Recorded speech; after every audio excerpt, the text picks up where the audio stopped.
Hola, callegistes! Recordeu que fa uns vídeos enrere us vaig parlar del bibliorepte de Castelldefels?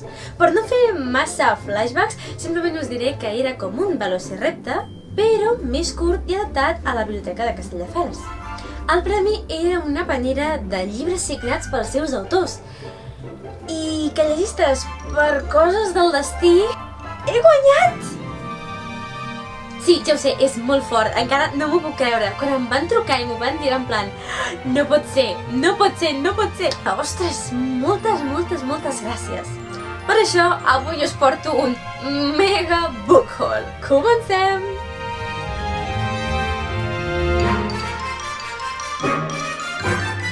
Nosaltres dos, de Xavier Bosch.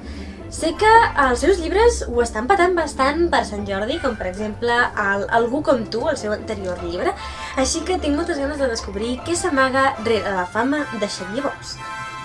Els ulls dels homes mentiders, de Jordi Coca.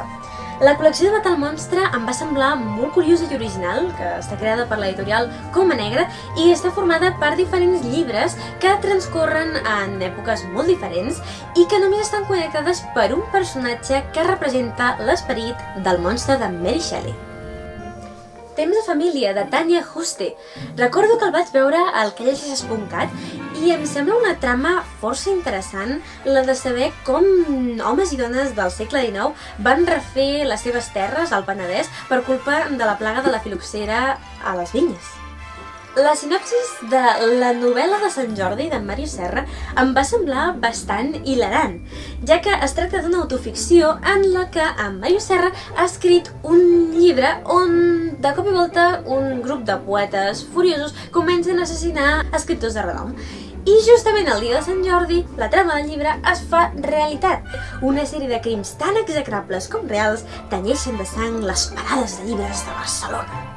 Eren ells, de Carla Rabassa, és la història d'en Sebastià, un noi que acaba de sortir d'un centre de menors i comença el batxillerat en un institut públic. Però sembla que ell i altres companys estan marcats per la mort d'en Joel, un company de classe, però no serà l'única mort d'aquest curs. Com que acabo de llegir Juno, de Laia Aguilar, penso que, no sé, potser en Sebastià i la Juno comparteixen punt de vista? A El monarca de les sombres sembla que Javier Cercas està reescrivint la història del seu tiet avi, el qual va lluitar a la Guerra Civil. La sinopsis diu: El monarca de las sombras narra la búsqueda del rastro perdido de un muchacho casi anónimo que peleó por una causa injusta y murió en el lado equivocado de la historia.